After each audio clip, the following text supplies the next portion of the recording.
Hello everyone and welcome back to my Magic the Gathering Commander Deck List Reviews. So this is a series where I go through either my own personal Commander decks or those submitted by users and break them down to their core mechanics. So I talk about the Commander, kind of what the deck is generally trying to do, give my critiques and wrap it all up with my thoughts at the end. If you want to get your own deck list reviewed, make sure to go to the top link in the description to get them personally reviewed by me. But besides that, let's get into today's episode with Hashaton Scarab's Fist. So this is actually a really cool Commander. I know aetherdrift was kind of polarizing because people aren't super into vehicles for the most part, and it's, I think one of the most underwhelming standard sets just price-wise in the past, close to a decade. I don't think I've played since something's been this low. Not a lot of value left, but the commander decks were really cool. I really enjoyed them, especially the zombie one here. So that's basically what this deck is around the precon. It's quite significantly upgraded. It's more of the skeleton of the precon that was left, and I also decided to build around the second commander with Hashaton. Really cool. So he looks like an Orzhov commander, but he does have a mono blue activated ability. So he's a 2-mana 1/3 legendary creature zombie wizard. He says whenever you discard a creature card, you may pay 3 mana, so 2 colorless and a blue. If you do, create a tapped token that is a copy of that card, except it's a 4/4 black zombie. So this deck is all about making zombies and making tokens. So there's a big zombie tribal sort of theme to it, but very much on the token side of things. And the big thing with this is the fact that you don't have to discard zombies to make zombie tokens. It's whatever creature you discard. So really, people have been talking about this card in a lot of different contexts. One of the most prevalent being competitive, because there's a lot of stuff you can do with it. There's a lot of combos where you can immediately get out some of the biggest creatures in the game, turn 1, turn 2, and lock everyone out very fast.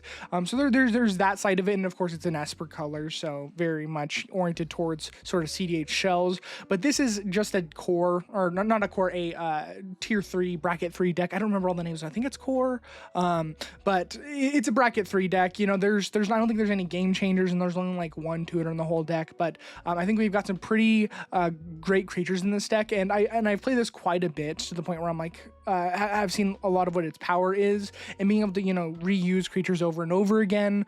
There's not infinite loops in the deck, but there's fairly close where you can kind of just keep discarding cards to reanimate them, that sort of thing.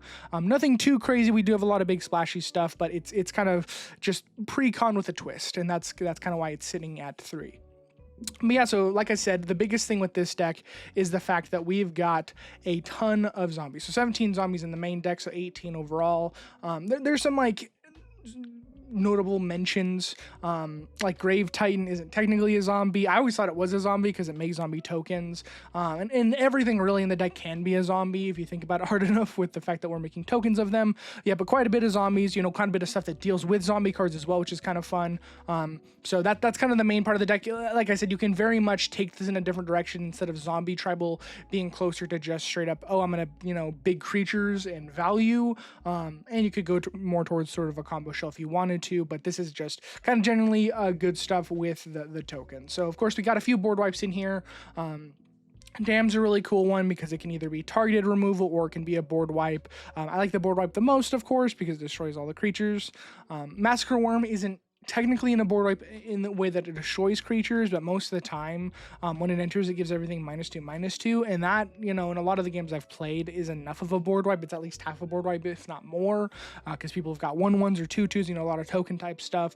So that kills most things, and the coolest part about it is whenever a creature an opponent controls dies, that player loses 2 life. So this is just sort of a static effect. So when it enters and drains everything, if that stuff dies, opponents lose a whole bunch of life for it. So I've seen Massacre Worms that come down, someone's got 16 tokens and they just automatically die to that because of Massacre Worm's other ability. Really cool card.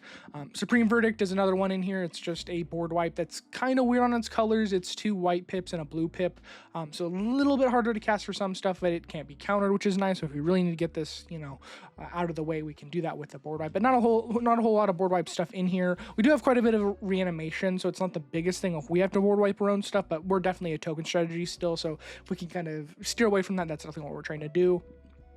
quite a good amount of card advantage. There's a few other cards in the deck that technically draw cards, but these are definitely the ones that are specifically for card draw. So Careful Study I really like. Same thing with Frantic Search. Those are one of my favorites, especially Frantic Search. I think Frantic Search is one of the best cards in the deck. So Careful Study is just 1 blue, draw 2 cards, then discard 2 cards. That's kind of the biggest thing here is the discard, and we'll talk a little bit about that later in a different category, but this is a cool one. Just kind of, not some of these aren't technically card advantage because you're netting the same amount of cards, but it's more card selection, but kind of throw them into one category, make it a little bit easier. So kind of sculpt your hand for 1 mana, kind of nice. Champion of Whips is a 3 mana snake wizard, not a zombie, but whenever it enters, you may draw cards equal to its power. If you do, discard 2 cards. So the gimmick with this card by itself is it has Eternalize, where you, from the graveyard, can pay 7 to exile it and create a 4/4 copy of it. So of course, that's why it's kind of, the amount of card draw is dependent on its power, because, if you just cast this normally for 3, you get, 2 cards, and then if you make it a 4/4, you get 4 cards. But the biggest thing here, of course, is the fact that our commander makes them 4/4s as well. So if we can just discard this through whatever means, pay the 3, get it back, we can just make it a 4/4 and potentially bigger depending on lord effects and that sort of thing. So just still a really good card. Of course, it's in the precon, but we don't really use the Eternalize abilities on most of these cards too much. I've taken a lot of the stuff that has Eternalize in the main precon because it's just kind of redundant with the effect that our commander has, but still kind of good as a backup and just a fairly good card draw outlet as well. Crypt Breaker does a lot of cool stuff. It's one of our few 1 mana creatures, and I really value those in these type of decks. But it says you can tap 3 untapped zombies you control to draw a card and lose 1 life. So we're creating a bunch of zombies, and we may not always attack with them. The zombies that he does create are tapped, so you gotta kind of remember that. Just a lot of times this is an instant speed ability, so if you can discard an instant speed, the tapped thing doesn't usually matter. You can do it on your opponent's end step. Untap, they can have pseudo haste because they were there at the start of your turn, so that's kind of nice. So Crypt Breaker isn't as synergistic as it could be, but it's a 1 mana thing and, can do a little bit of extra on top of that. But just having some sort of card draw outlet is pretty nice. And it kind of foreshadowed. So Frantic Search, the reason why this card is so nice is it kind of immediately goes into our Hashaton plan. So it's 3 mana instant that says draw 2 cards and discard 2 cards, untap up to 3 lands. So the biggest thing here is the way that this effect resolves. So you do the entire Frantic Search card when you cast it. So you draw 2 cards, discard 2 cards, untap 3 lands. If one of those 2 cards that you discarded was a creature card, you're untapping 3 lands. So even if you only have 3 mana, you cast this card, and once it's resolved is when Hashaton's ability goes on the stack. And of course, if you're able to pay for Frantic Search, it's the exact same mana cost as his ability. And this is instant speed as well with Frantic Search. So not only can you sculpt your hand a little bit, maybe draw a few cards if you didn't have any creatures in hand to discard, and immediately have the 3 mana that you need to activate his ability to make whatever. So I think even in competitive, this is probably still played. I don't play a whole lot of competitive, and I haven't really seen Hashaton in competitive that I've played, but I'm sure that this is a huge card because it's just, hey, basically just for 0 mana discard up to 2 cards, and then you immediately get the ability to pay for its cost. So that's probably one of the best cards in the deck, Frantic Search, outside of the actual cards that you'd be putting into play, just because it does so much. It's such a good, specific synergy piece for the exact plan that we're going for. Lorien Revealed, technically is a draw spell. It's a 5 mana draw 3. Not very good, especially when you're in blue, but it's also got island cycling, so you can discard it, go tutor for an island. So mana fixing there, that's kind of why the card is good. But every once in a while, this deck is kind of mana hungry, so we have a lot of different things, getting a whole bunch of lands out on the battlefield because we're drawing a whole bunch of cards. So at one point this may have its alternate ability, but it's kind of nice there. And there's a few things in the deck that want cards to be in the graveyard, so just the cycling can be nice for that. Midnight Reaper, another zombie. Whenever a non-token creature you control dies, this creature deals 1 damage to you and you draw a card. So just kind of a way to, kind of get sort of aristocrats with it. There's not a whole lot of sack outlets, but stuff dies just for dying, or if you're attacking into stuff and they happen to die, just a little bit of extra value through that. Prophet of the Scarab has vigilance and says when this creature enters, draw cards equal to the number of zombies you control or the number of zombie cards in your graveyard, whichever is greater. So most of the time it's going to be on our battlefield because we're making a whole bunch of extra zombies, and not everything in our deck is zombies in the graveyard because we're making zombie copies of them. So usually you're drawing quite a few cards. And the best part with this card is if you're also able to make it, with Hashaton's ability being able to just pay 3 for its cost instead of 5, that's a way better rate, of course. I really think if you're drawing, 3, 4, 5 cards off of this, that's kind of where it's worth it. But of course, you could be drawing a whole lot of cards because this just specifies zombies. It doesn't say non-token. So, there's a lot of tokens in the deck outside of what Hashaton makes. So that's kind of nice as well. Red Tomb Mystic. Another zombie here. It gives each creature card in your hand cycling, which that's important for another reason. But, cycling itself just says discard a card, draw a card. So kind of filter out the cards you don't need and get more cards back for that. That's kind of nice. There's sort of a pseudo combo I'll talk about a little bit later. Not really a combo because it doesn't work quite as well as it could have, but kind of a nice cool card here that does a lot of different stuff for the deck. It could include in the basic precon, and we really do value the discard for this deck. Tolarian Winds, I really like this card. I think it's a really fun one. It's literally just a self wheel, so 2-mana instant, discard your hand and draw that many cards. So discarding a whole bunch of stuff, drawing the cards, and then once you've drawn the new cards, I always like draw then discard, but of course with this kind of stuff, if you draw that many cards, you wouldn't want to draw double. They just wouldn't print it like that. So most of the time, this is also awesome just because you're able to discard a whole bunch of stuff, refill your hand, and then also get some triggers off of Hashaton. But yeah, like I'm saying, this is the biggest part of the deck is the discard outlets, because if Hashaton doesn't have a way to just discard stuff, if you're having to rely on like discarding down to hand size, it's not as good. Or like stuff that has some sort of paid cost isn't as good either, because you also have to pay the additional 3 to bring it back. So a lot of times you might even end up overpaying for some cards if you're not playing it correctly. So kind of got to be careful there. Angel of Ruins is really cool. So this is one of our kind of big splashy creatures that are cool to reanimate, because when it enters, you exile up to 2 artifacts and or enchantments. That's really cool. I'm getting exile a whole bunch of stuff from the battlefield, but the big thing here is it's got plane cycling. I'm really sorry this wasn't in the precon because it's so good for the precon. So plane cycling, of course, you pay 2, discard it, search your library for a planes card and put it into your hand. So this is a way to, it's already a 7-mana card, so if you just use its own ability to discard it, you only have to pay 5 with its ability, and then plus of course Hashaton's ability. But very good. I really like this card in the deck. Being able to exile a whole bunch of stuff is really nice, because you can exile any combination of artifacts and enchantments, which is really cool. And just kind of generally good, and mostly the fact that it has its own discard outlet is awesome for a big splashy creature, because most creatures don't do that. So if you don't end up having one outlet, it by itself can kind of just do the whole shebang. Better Triumph. So this is one of our interaction pieces, but it has an additional cost to cast the spell, discard a card, or pay 3 life. So you kind of can do a double whammy thing where if you have 5 mana, get rid of a creature with this card, pay the cost of discarding a creature card, and then reanimate that on top of that. So kind of just a little extra ability that's kind of nice. I already talked about it, but Careful Study, same thing with Frantic Search. We're discarding cards when we're drawing new cards, so that's kind of nice with that, being able to reanimate stuff that way.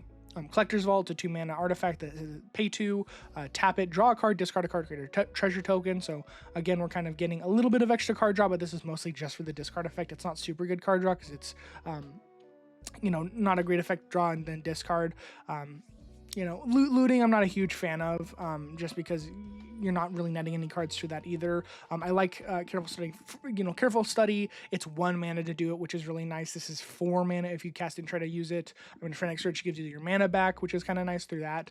But this gives you a treasure token, which is kind of cool, and it's kind of just, one of our weaker outlets for discard, but still a fairly decent one. It's colorless, so it's nice to have that, and, kind of have the versatility of it being colorless. Cryptbreaker, so this also has the ability of paying 2 to tap it to discard a card to create a 2/2 black zombie creature token. So again, you can pay 2 and tap it. It's not very good discard, but it's nice to have. Just the abundance of these effects is really good. So being able to discard, make a dude, reanimate stuff on top of that. Ghostly Pilfer, this in general is a pretty good card. So when it becomes untapped, you may pay 2 if you do draw a card. Not really something that we ever care about because we're usually not attacking with this thing. But it also says whenever an opponent casts a spell from anywhere other than their hand, you draw a card. So kind of card draw-ish. This mostly just triggers once or twice in the game. Not really dependable card draw. But of course, every single person is going to have a card, at least one in their deck that they can cast from outside their game, being their commander. So you're usually getting 1 or 2 off that. But really for this deck, it says discard a card. It can't be blocked this turn. And this is one of the best effects in the deck because it's a strictly just discard a card that you can do over and over and over again with no extra cost besides just the discard effect. And it's instant speed. So that's kind of nice. You can give them unblockable any number of times. That doesn't really matter. Same thing with Sacred Frog. We'll talk about later where you can discard and give them counters or whatever. It doesn't really matter as long as you have cards to discard. You can give something the same thing over and over and over again, which is kind of nice. Ghostly Pilfer does kind of do all the stuff, which is really cool, giving us a little bit of extra card draw. But really just the instant speed discard is really the biggest thing there. Key to the City, 2-mana artifact, where you can discard a card and up to 1 target creature can be blocked this turn. Both those abilities are really good. Of course, we like the discard. That's always nice, but, being able to give something unblockable is really good as well. And, once you use this is the one time I think the tapped and untapped clause where it says whenever it becomes untapped, you may pay 2 if you do draw a card is more prevalent because Ghostly Pilfer, yes, you can give it unblockable and be able to attack with it, but that's not always what's going to happen. And of course, if it doesn't have haste, that's less likely to happen. Key to the City, you can use it, more often. You can even use it on your opponents. I've seen people kind of bargain with that sort of politically to be like, hey, I'll make your thing unblockable if it doesn't attack me, that sort of thing, because it's just a target creature. So you make it tap and untap a lot more often.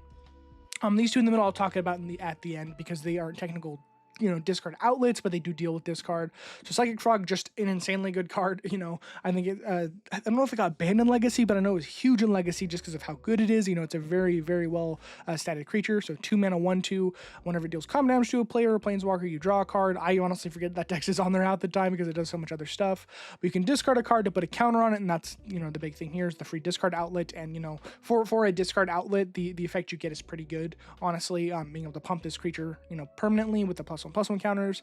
It can also exile 3 cards from your graveyard to get flying till on a turn, which is awesome. This card is just great by itself. It pumps itself, so you can get out of the way of certain effects like bolts and that sort of thing very easily. It also gives itself evasion through the flying, so you can get over and get through to deal the damage to draw the card. So it does a lot of different stuff, but mostly the discard is really nice for us because it's a 2 mana spell. Very cheap to get that discard outlet, but just all around a very good card. Putrid Imp technically is a zombie. It's probably our best discard outlet because it's only 1 mana.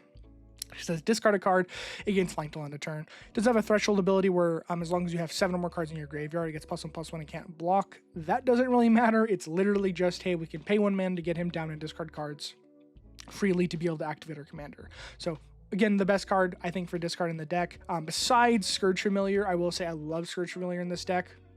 It's got the best payoff for discarding a card, adding a black. So this can do a whole bunch of stuff. If you're drawing a whole bunch of cards off of, all your different draw spells, or if you're cycling cards, whatever, this is an amazing card. You're able to immediately use all of those cards as fodder to either, the cool thing is if you're discarding creature cards for this, you're kind of reducing the cost of Hashaton's ability by 1, because you discard the card to add a black, and then his ability triggers. You already have a black in your mana pool. You just have to pay the 1 generic and 1 blue on top of that.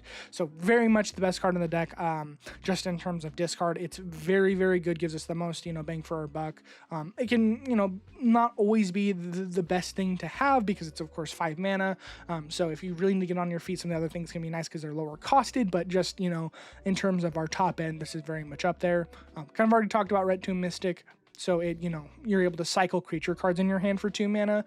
It's probably one of the worst outlets for discard in the deck just because you have to pay an additional 2. So anything that you're reanimating costs at least 5 mana, which for a lot of these things, that's either on rate or over rate for a lot of the cards in our deck, so it's not as good as it could be, but just having the, the redundancy is really the biggest thing with all this. I already talked about a little bit earlier, but Tolarian Winds, you're discarding cards when you're wheeling, so you're able to use those cards to reanimate as well. And the Tortured Existence, this card is kind of shot up. I think it needs a reprint. It's a very, very good card, does a lot of different things in a lot of different decks. It's a 1 mana enchantment that says pay a black, choose and discard a creature card, and then return a creature card from your graveyard to your hand. So this one is kind of, I think also kind of up there as one of our best cards in the deck, because you're able to just kind of keep discarding. So normally with the discard, you're able to do it once. It's kind of a one and done where you discard the card, reanimate it. It's in the graveyard now, that's it. But with Tortured Existence, not only are you discarding a creature card to activate Hashaton, you're also bringing one back to your hand. So as long as you have the mana to keep, doing that over and over again, you can reanimate as many times as you have the amount of mana, which is really, really, really cool. This card is definitely a powerhouse. I've used it, the few times that I've actually gotten out on the battlefield, you're reanimating stuff over and over and over again, and it just becomes an insurmountable board state, because even if something has a sort of mediocre ETB effect, if you're able to abuse that over and over, it usually becomes pretty good. So very, very good card, very low costed, at least in terms of mana cost, and a high recommend for this deck for sure. So interaction pieces, we've kind of already talked about a few of them in here. Angel of Ruin, of course, exiles artifacts and enchantments. Bitter Triumphs destroys a target creature or planeswalker. Despark, I kind of just like because, we've got a lot of high mana value stuff, and it's an instant. It just exile target permanent with mana value 4 or greater. That comes into play a lot, can get rid of a lot of big stuff for a pretty good cost. Lazotep Plating is kind of cool. It's very, flavorful. We'll kind of get to the token later. But it says you and permanents you control gain hexproof until end of turn. Kind of nice for, anything targeted. I think really the best thing for this is like a Curse of the Swine where your stuff is getting mass targeted through something. Meaning if you're getting targeted with some sort of spell, it can be kind of nice. There's a lot of things, you know, if you're getting, you don't really get thought seized too much in Commander, but, you know, something like that, or a Crackle with Power, I think is one of the other big ones. Or if, you know, you're getting hit for 20 and 3, or things you're getting hit for 20, you can kind of get rid of that with Lazotep Plating. Really cool card, doesn't see a whole lot of play anymore, but I think it's kind of fun for this deck. Path to Exile, of course, you know, Swords to Plowshares, Path to Exile, kind of just your standard, you know, interaction pieces because, you know, they're most efficient. The Withering Torment, so we are in white, so we do have quite a bit of enchantment destruction, but I like Withering Torment just because it is very versatile. It's a 3-mana instant that says destroy target creature or enchantment, you lose 2 life.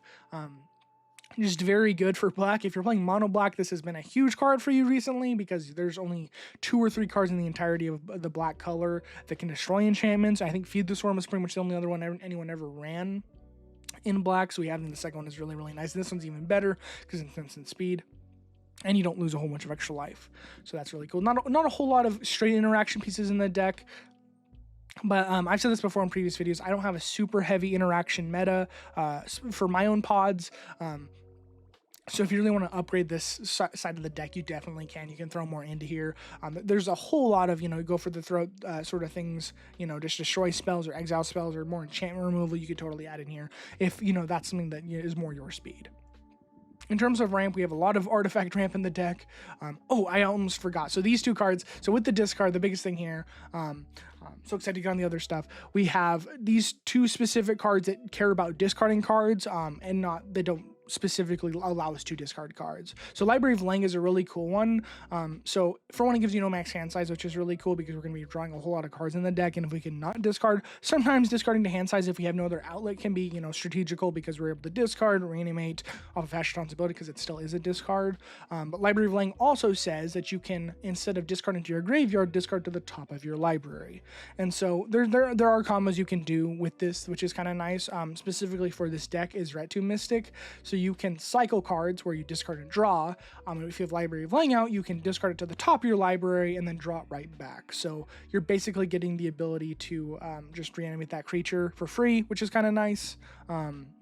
And then also Monument of Endurance is a card. Oh, and with Library Link, I guess the other thing I should mention is the fact, like, if you have like wheel effects like that where you're able to discard cards, you can choose which, you know, if you just don't want some of the cards or if you want to redraw them, it makes wheels so much better because you're able to keep what you want to keep, just redraw those cards, and then, you know, get rid of what you really don't want to have in your hand.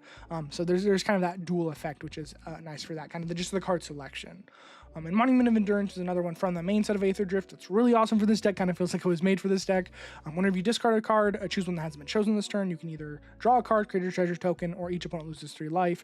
Really, the biggest thing here is probably the draw card, and a lot of times also the treasure token. And you're able to trigger this, you know, towards the end of the game, especially multiple times per turn. And of course, because most of our discard stuff is instant speed, you can do it on each player's turn. This just says this turn, not your turn. So if you had enough mana to be able to discard, you just wanted to discard cards, you could trigger this on a bunch of other people's turns, which is also really nice.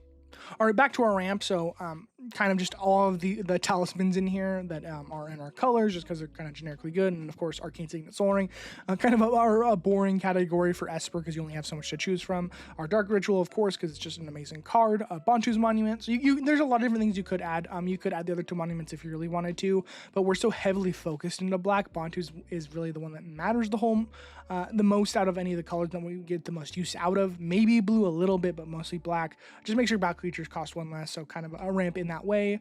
Through a Monument of Endurance in here as well, because of course it creates treasure tokens, which is sort of a ramp category type thing, but you know, not nothing too huge here, just kind of the staples for the colors that we're in and what we can really use. And for reanimation, so that's kind of another thing. Of course, we're sort of pseudo reanimating with Hashaton every single time, but there's a lot of other cards. We're zombies. We have a lot of cards in the deck that are going to be able to reanimate. So one of the biggest ones is Dread Return. I really like this card. I've run in a whole lot of my reanimation decks, especially a black deck that has any amount of token creation. It's a 4-mana sorcery that says return target creature card from your graveyard to the battlefield, which is very overcosted, not very good at sorcery speed, and it's only from your graveyard, when a lot of other reanimation effects say any graveyard, but it has flashback, sacrifice 3 creatures. So if you've got like 3 1/1s or 3 zombies or 3 things you don't care about, you can sacrifice those instead of having to pay any mana to flashback this card from your graveyard. And that's kind of the biggest thing here, is getting sort of a free, at least mana free reanimation outlet is really good. And Liliana, so this is our one planeswalker, part of the precon, and it does a lot of different things for the deck, but really the biggest thing for here is it's -3, where you can return target creature from your graveyard to the battlefield. That creature is a black zombie addition to its other colors and types. So just, you know, a kind of bad reanimation thing. 5 mana to reanimate something at sorcery speed is not super great, but of course it does have a little bit of extra utility, and we're making so many creatures we can usually protect it pretty okay. It does have a -7 to destroy all non-zombie creatures. It's kind of an ultimate, but even if you do that, it's, you know, a 3-turn clock to be able to actually use that, so I don't really count that in the board wipe category because it's not really reliable. And it does have an uptick, which is kind of nice, where you can make a 2/2 and then mill 2 cards. Kind of just generically good. You know, we don't really care a whole lot about milling specifically in the deck. We would rather discard than mill our cards, but, you know, some cards like, you know, Dread Return, that sort of thing, are kind of nice to have in the graveyard, or for other reanimation effects, just having creatures in the graveyard can also sort of be useful, but not as much as other decks might have them. Patriarch Spinning, of course, is our mass reanimation target, where each player chooses a creature type, and each player returns all creatures of a type chosen this way from the graveyard to the battlefield. So a lot of times this is just straight up zombies. It's a little weird in this deck because we don't always have specifically zombie cards in our graveyard, because we run a lot of non-zombies in the deck. But, you know, you're usually gonna have quite a few targets on top of that, especially if you're discarding stuff to reanimate stuff. You know, that's a fairly good, you know, for being a zombie tribal version of this deck. I think this is a fairly good card to run with, you know, all the things that we're trying to do with our discard shenanigans. Relentless Dead, kind of a weird one, kind of a cool one. It's a zombie, of course, and its biggest thing here, when it dies, you can pay a black, and if you do, return to its owner's hand, so Relentless in that way. But when it dies, you can also pay X if you do return another target zombie creature card from your graveyard with mana value X to the battlefield. So that's kind of the reanimation part of this, is when it does, like, if someone, you know, if someone board wipes or whatever, and you have some mana up, you can pay equal to the mana cost to bring something back, and that's kind of the aspect here. And there's, of course, you know, certain loops you could totally do with this card if you wanted to. Not really for this deck, just kind of another cool zombie that, you know, has a little bit of extra synergy for what we're doing. Rot Hulk, one of my favorites for the deck. So it's a 7 mana 5/5 with Menace. You know, we're hoping to never pay that. Really, 3 is what we're wanting to pay. And then when it enters, return up to X target zombie cards from your graveyard to the battlefield, where X is the number of opponents you have, so usually 3 cards. And the cool thing with this is the fact that if you are discarding this to make a copy of it, you get the copy, and then the original is in your graveyard that is also a zombie, so you can technically get a whole lot of cards out of this. Use the copy to grab the original plus 2 other cards. The original enters and grabs 3 other creatures from the graveyard. So this is a really good way to get a whole lot of pseudo mass reanimation stuff out of the graveyard, if you have it, of course. You know, if someone board wipes and you manage to discard this, that's a pretty awesome way to do with it. But I kind of like that extra synergy where it can grab itself from the graveyard using its token copy. Shieldred, so this is one of our kind of just random big splashy cards, but the biggest thing here, Shieldred says at the beginning of our upkeep, return a creature from our graveyard to the battlefield, so that's the reanimation part of it. And beginning of each opponent's upkeep, they sacrifice a creature, which, you know, in certain decks can be very devastating if they're going tall, or they just, you know, are a Voltron deck or something like that. You know, the Edict effect can really break people down, but mostly the reanimation is kind of nice when we can get it for 3 mana a lot of times and have it be repeatable. And the Scarab God, of course, another really awesome. I'm surprised it's not a zombie god. It's just a god, but it has the abilities at the beginning of your upkeep. Each opponent loses X life, and you scry X, where X is the number of zombies you control. That's kind of nice. The reanimation part of this is you can pay 4 to exile a target creature card from a graveyard, so anyone's graveyard, and create a token copy of it that is a 4/4 black zombie. So very much in line with what we're doing. We can reanimate our own stuff. The only bad thing with this is it exiles the card that you reanimate as a token. Of course, you're not getting the original card, so it's not something that's as repeatable as a lot of other effects. I like this card mostly for opponent stuff. If someone, you know, has a Crater for whatever reason in their graveyard, or just something, you know, fairly decent to have out, this is a great card. And of course, if you can, you know, at instant speed at someone's turn, discard and reanimate it so you can get the upkeep trigger for sure, that's also a very big part with this. And of course, being a god, when it dies, you return to the owner's hand at the beginning of the next end step, sort of with the cycle of cards from Amonkhet, I believe, that had that ability. But very much, this is kind of one of the weirder ones where it's mostly for our opponent's stuff to reanimate rather than ours, because we have a lot of stuff in our deck we want the creatures in our graveyard for. Unearth, just kind of a generically good one. 1 black sorcery to return target creature with mana value 3 or less from our graveyard to the battlefield. And we have quite a few cards in the deck that are that CMC or below, which is kind of nice. It also does cycle. The cycling doesn't do anything specific in this deck because we want cycling on creature cards so they can discard themselves. But if you really need the extra card draw, you know, Unearth just has that on it. So it's just kind of a generically good piece that can kind of give us a little bit of extra value. Sort of a baby reanimate. You could totally replace this with just normal reanimate if you wanted to. That's not like the biggest theme of the deck, reanimation. It's, you know, kind of the Hashaton reanimation with the discard. But, you know, quite a few cards that just kind of fall in line with that because zombies kind of just reanimate. That's kind of their whole thing. Speaking of Zool, Zool Ashore Lich Lord is a 2-mana cool one from Foundations. It's got ward paid 2 life, and the biggest thing here is you can tap him and you may cast target zombie creature card from your graveyard this turn. So again, sort of a repeatable animation thing, kind of nice. On that, I think it would be a fun commander by himself, but the repeatable part of this is kind of the biggest thing there. Again, you know, we have a lot of non-zombies, so this doesn't work for everything, but, you know, for specific cards in the deck, you know, this is going to do a whole lot of the time, but really the repeatable part is the biggest part there. And a lot of stuff that makes tokens, and that's kind of the biggest thing of the deck is, you know, Hashaton makes a whole bunch of token stuff, and the precon, you know, makes a whole lot of token stuff. We have amassing tokens, we're making zombie armies, and that sort of thing. So one of the biggest payoffs here is Manner of Kinship. It's sort of our creator hoof. When it enters, you choose a creature type, usually zombies, and this enters with the number of fellowship counters on it equal to the creatures you control of the chosen type. And then, you know, let's say you have 5 zombies, and it enters with 5 counters, and it has a static ability that just says creatures you control get +1/+1 for each fellowship counter on it. So if you have 5 fellowship counters on it, it gives all your creatures +5/+5, or all the creatures of that type specifically. I really like this card because it's sort of just a one-sided coat of arms. I don't really like coat of arms. I've been really put off of it because it's just so hard to make sure that you get more value than your opponents get value. It's very situational, and Banner of Kinship is very much not as situational. It's still situational with coat of arms in the same way that you want to have a bunch of creatures on your battlefield for it to do a whole bunch more. This is sort of a more of a one and done effect where it doesn't change depending on the number of creatures you control, like coat of arms. But I like this effect because it's asymmetrical, so you just get the buff and your opponents don't. But even if you have a good amount of zombie tokens out, this is going to be a really huge card. I've seen this do a whole lot in my games. Even if you get, +4, +4, +5, +5, that's huge. And making, your 1s, 2s, usually 2s with zombies, 6, 6, 7, 7s is really good and usually ends up helping you close out the game towards the end. Cemetery Reaper. So this is a zombie lord, gives other zombies +1/+1. You can pay 3 to exile a creature card from a graveyard, create a 2/2 black zombie creature token. Technically creates a token. I also threw some stuff in here that's lord effects where we just, our general token game plan rather than just token creation stuff, because that's kind of just our basic thing of just all the stuff that deals with tokens and, sort of our go wide strategy.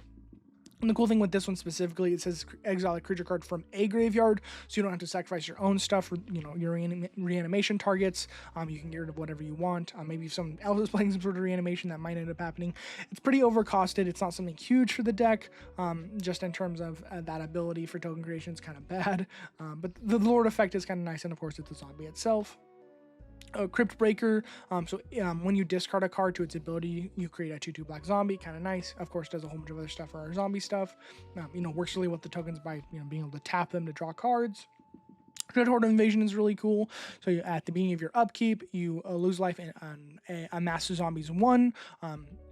So you get a either get a 1/1 token if you don't already have a zombie token, and then with armies, if you already have the token, you just put a +1/+1 counter on the token that already exists. There's 0/0, so you just kind of increase the power. So it's kind of a weird token creation where it's more of a go tall token rather than a go wide token, but still pretty good for the deck.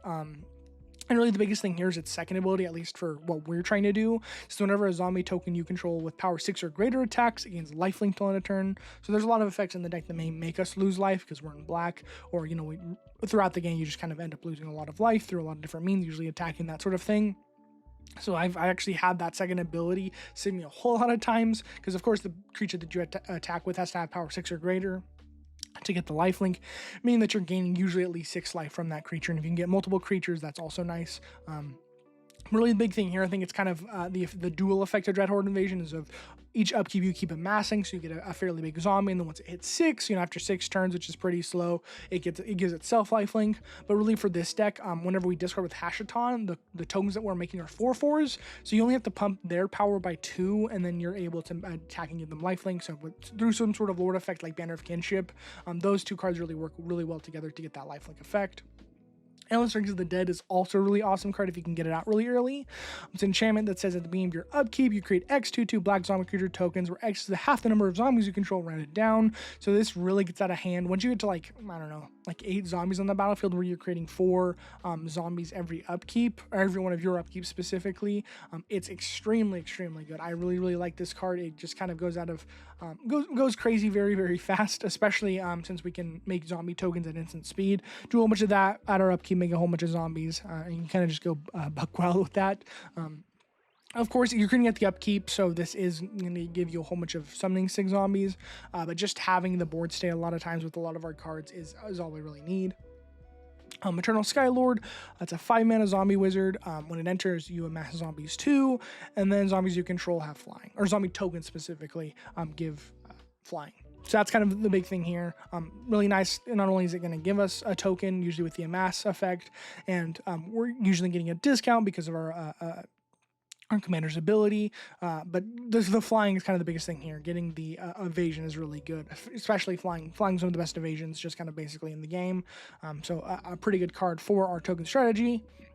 Gleaming Overseer, when it enters, we amass zombies 1, so it gives us a token, and gives on tokens we control Hexproof and Menace. And again, I want to say that this is, normally kind of okay if you're making 2/2s, but the fact that all of the stuff that we're making off of Hashaton's abilities are 4/4s, and that's kind of a much bigger deal. Giving 4/4s Menace and Hexproof is way better than giving 2/2s at both of those abilities. So kind of just on top of everything else, the amass is kind of nice, but it's mostly giving our zombies those keywords, which is the biggest thing there. God Eternal Oketra is actually a zombie god. It's a 5-mana 3/6 with double strike, so pretty good stats. And the biggest thing here is whenever you cast your creature spell, you make a 4/4 black zombie warrior creature token with vigilance. Sort of Nombo-ish, just in the way that we're not casting a lot of our creature spells. Some of our lower end stuff, of course, if it's under 2 mana, where it's exactly 3 mana, and we don't need an instant speed, and where we don't have a sacrifice outlet, this is good for that. But kind of just generically, it's honestly really good if you're able to discard it itself, because then it's a 4/4 double striker. You lose 2 toughness to get 1 extra power, but with double strike, getting that extra 2 damage off of that is usually pretty good. And when it dies, you may put it into exile from the battlefield, or put into exile from the battlefield. You may put it into its owner's library, third from the top. Some of those gods have that sort of weird text. It doesn't matter, of course, if you're making the token. That bottom text doesn't really matter much for what we're doing with the deck. Kind of just a generically good creature for what we're doing. And of course, if we're able to make those tokens off of casting creature spells, that's also very nice. Grave Titan, we kind of talked about it a little bit, but Grave Titan, kind of an all-time classic. It's a 6-mana 6/6 with Death Touch, and whenever it enters, you create 2/2 zombie creature tokens. So again, this is really awesome if we're able to discard it with Hashaton's ability, because we get to make, for 3 mana, we get a 4/4 Death Touch that creates 2 more 2/2, so we're getting 8 power out of the deal, which is pretty insane. I really wish it was a zombie, because it would kind of synergize a little bit more, and I actually think I've misplayed it a few times when I first started playing with this card. You expect it to be a zombie. I mean, this thing, even in the art, is made of zombies. You would expect that to be the way it is, but it's from, a cycle of Just Giants, so it makes a little more sense there. But again, kind of just an old but gold sort of card that makes us some zombie tokens, and it itself a lot of times is a zombie token. Intangible Virtue, straight up just for our token creatures. It's a 2-mana enchantment, gives creature tokens we control +1/+1 and vigilance. So of course the +1/+1 can be nice, making our stuff 5/5s or 3/3s or whatever. Kind of a nice lord effect. And then the vigilance is the biggest thing there, where we can kind of swing out without really having to deal with any crackback. I like vigilance, it's just kind of a good effect. Positive Plating, I already talked about this a little bit earlier. Good protection spell, but it also does amass 1, so we get a 1/1 zombie on top of it all. Just kind of throwing it in there. A Lord of the Accursed, so it gives all, this one doesn't make any tokens, but it's really good for our tokens. Of course, it's a Lord that gives our stuff +1/+1, and you can pay 2 and tap it to give our zombies Menace till end of turn. Again, very nice. This one's almost nicer than something like the Gleaming Overseer, because this only gives zombie tokens, Hexproof and Menace. Lord of the Accursed is just all zombies, which is really cool. It does technically give, it's all zombies, it's not zombies you control, so it is a sort of symmetrical effect for all your opponents. So if your opponents had zombies, they would gain menace, but most of the time that doesn't matter because menace only matters when you're attacking. You could technically, if you wanted to, use this as sort of a political piece if someone has zombies, but most of the time that doesn't really matter. It's just for your side of the board. On Wings of Gold is a really, really cool card from the precon. It's a 4-mana enchantment that says creatures you control that are zombies and or tokens get +1/+1 in flying. So again, very good stats for what we're looking for. And then whenever one more cards leave your graveyard, create a 1/1 white zombie creature token. So kind of pairs well with our reanimation abilities, of course, making sure that we have, stuff that we can put into the graveyard. There's not like we have 1 or 2 exhume type effects. We're able to try to just get stuff back. It's mostly for that top ability though, just making all of our zombies and tokens get that +1 in flying. Kind of the biggest thing there. Renewed Solidarity is probably one of the coolest cards in the deck. So it's a 3-mana enchantment that says, as this enters, choose a creature type. Creatures of the chosen type get +1/+0. Very weak Lord effect. But really the biggest thing with this card is at the beginning of your end step, for each token you control of the chosen type that entered this turn, create a token that's a copy of it. And so this is kind of where Hashaton, I think, synergizes the best, because of course you choose zombies for this card, and even if the creatures that we are reanimating, like a Scarab God or whatever, aren't zombies, we are still creating zombie token versions of them, so we get extra token copies of them. So if you're able to get like an extra Grave Titan out of that with Renewed Solidarity, it's kind of just a busted. It's a very good card for that. Kind of nice on top of everything else that we got going with the deck. Another thing you could very much do more with the deck if you really wanted to is token doubling effects. Because we do make a whole lot of different tokens within the deck. I didn't really try to go too far that way because I think this deck very much more so than just spewing out a whole bunch of tokens. A lot of time wants to make specific tokens. So I wasn't too worried about just the as go wide. We're still looking for a whole lot of value. But I think just because this is in the precon, it's kind of just a generically good card as well. Scarab God, we already kind of talked about it with the reanimation part of it, where when we reanimate exile stuff from graveyard, we make 4/4 zombie token copies of that. Threefold Thunderhulk, this has appeared in so many of my decks because I think it's such a cool card, especially with a lot of the ways that we're using it. So it's a 7-mana 0/0. That when it enters, you put 3 +1/+1 counters on it. And the really big part about this for this deck is the fact that it enters with 3 counters. Its power is not 3. So if we make the token copy that's a 4/4, it actually enters as a 7/7. And that's really important for this card specifically because it says when it enters or attacks, create a number of 1/1 colorless gnome artifact creature tokens equal to its power. So, if you're able to reanimate this, it comes down as a 7/7 and makes 7 1/1s. It does have an ability where you can pay to sacrifice another artifact to put a counter on it. Not really anything that really matters, because if you put a counter on it by sacrificing a gnome, it just makes you that gnome back at combat or whatever. It's mostly the fact that you can pay 3 to discard this, make a 7/7 body, and then 7 1/1s, getting 14 power out of the deal. Very, very cool card, kind of a weird busted way to use it. Just one of my favorites. I think it has a lot of versatility. Zombie Master, again, just kind of does stuff for our zombies rather than just being a zombie creator. It says other zombies we control have Swamp Walk, so I don't think we have a Urborg in this deck, but if you wanted to synergize this really well, you could definitely put in Urborg, Cabal Coffers, that sort of thing. Not a crazy mana base. We'll kind of talk about that a little bit later. But kind of just generically good effect. And really the other effect it has, where it says other zombies have pay a green, regenerate this or pay a black, regenerate this permanent. So if we have stuff, that would die to whatever effects, like board wipe type stuff, I like having regenerate. It's kind of a nice thing that way. Or you can block stuff, or if something is attacking and they make blocks that would make it die, you're just being able to save your creatures in a lot of different ways, especially the ones that you need to keep around. Like you don't want your Scourge Familiar dying at all, and sort of on more important creatures, that's kind of nice for as well. And so our lands, nothing too crazy here, just sort of mostly the precon mana base. I added a few things here and there. I think I added some Signet lands. This is very much, I think, the place you can upgrade the most. Not a whole lot difference here. You definitely, I think, if nothing else with the deck, of course, we have a whole lot of black. But blue is really our most important color after that, because we always want to have blue up for Hashaton's ability, and that's become like a very big thing for me with this deck. So making sure that you have blue multicolored lands is kind of nice. We have some kind of cute ones, like a Cursed Duneyard, where you can pay to regenerate a target Shade, Skeleton, Spectre, Spirit, Vampire, Wraith, or of course Zombie. We got some pain lands, we got ash barrens if you need a cycle added in. Here, you know, I think just kind of the better evolving wilds with contaminated landscape where you can sacrifice, it just enters untapped, which is kind of nice. So if you need to use the colorless right now, you can, and then you can sacrifice it after that to go tutor for 1 of 3 basics of esper colors, and then it also has esper cycling, which is kind of nice on top of that. So kind of just generically good. I kind of have replaced a lot of my evolving wild Terramorphic Expanse type cards in a lot of decks that are 3 colors, because I think these cards are just kind of strictly better. A few different things, not a whole lot, you know, quite a few dual lands I do have to say for the precon. You know, fairly good mana base in terms of untapped dual lands, which is really cool. Secluded Courtyard, you could add a whole lot of that kind of stuff like Cavern of Souls, that sort of thing if you really wanted to. Unholy Grotto is kind of our last sort of weird tech card where you can pay a black to put target zombie from your graveyard on top of your library, so sort of a pseudo reanimation. And then of course Reliquary Tower, we're drawing a bunch of cards. It's kind of nice to have this so we don't have to discard when we don't want to.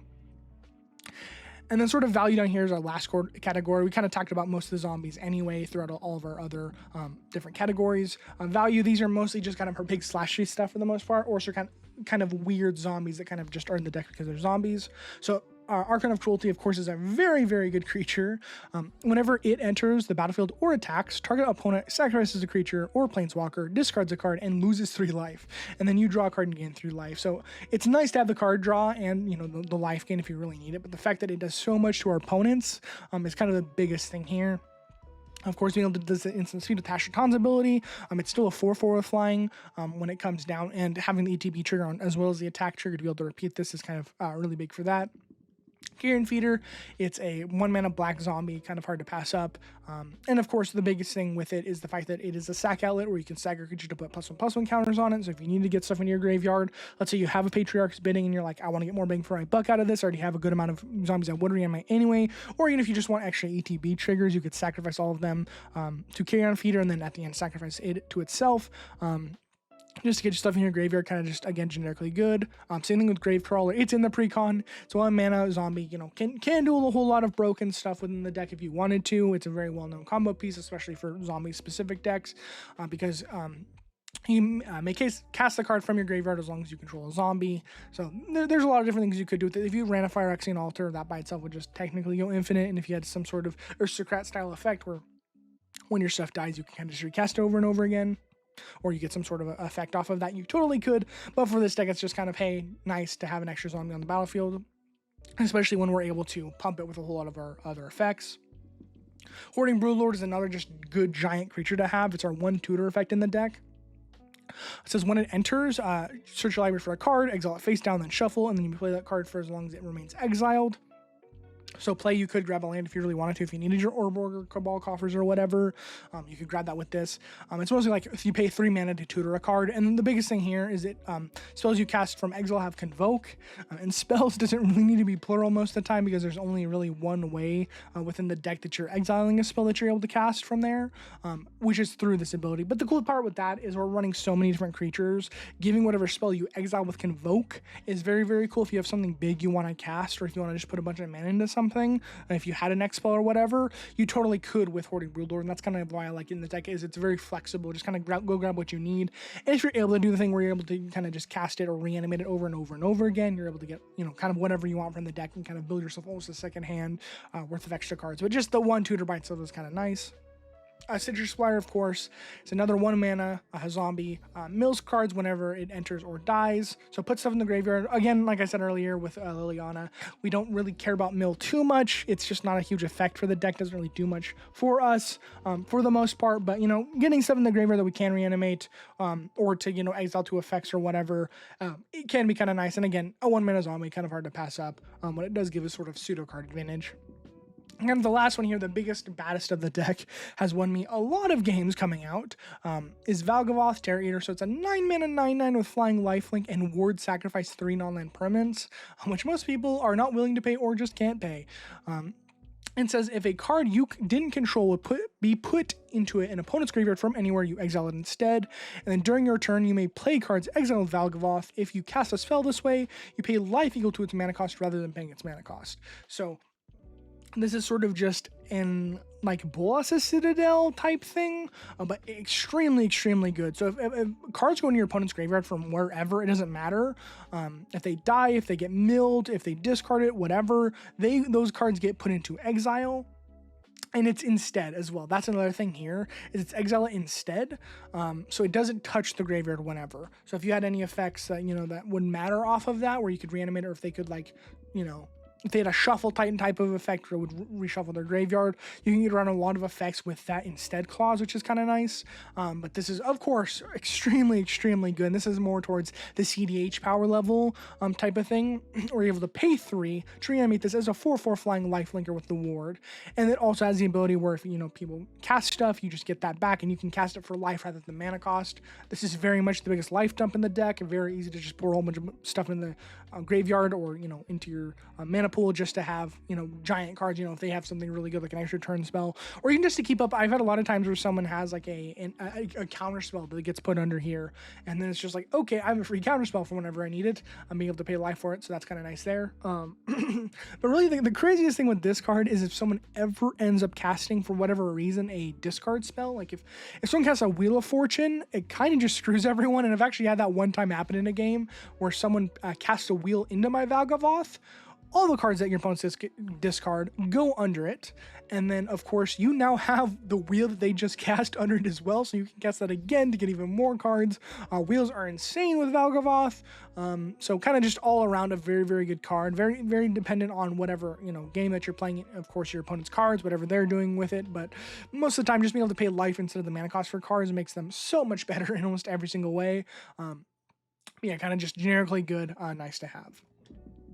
But yeah, that's pretty much the entire Hashaton deck. So we're really focused, like I said, on just getting a whole bunch of tokens out through either, our mass token creation type spells, or mostly with the specifics that we're getting with Hashaton. And like I said, you could build this deck way more powerful. You could add way more interaction if you really wanted to. And this is still a zombie tribal deck, which, a lot of the cards may not be as good, like Crypt Breaker you might take out, or a Midnight Reaper you might take out, just to put in, if you really wanted to make this higher power, just put in a bunch like your Jin-Cataxias type stuff and your other Shieldreds or that sort of thing, just giant cards that would be good anyway. You could totally just throw that in here. But for what this is, as a bracket 3 deck, I think this kind of fits the bill of sort of fairly casual, some good high-end stuff. But yeah, I hope all of you have enjoyed this deck list review. If you want to take a look at the deck list in its entirety on Moxfield, there will be a link to that in the description below. If you want to check out any of the other deck list reviews I've done, I will also leave a link to that playlist down in the description as well. But besides all of that, I will see all of you beautiful people in the next one.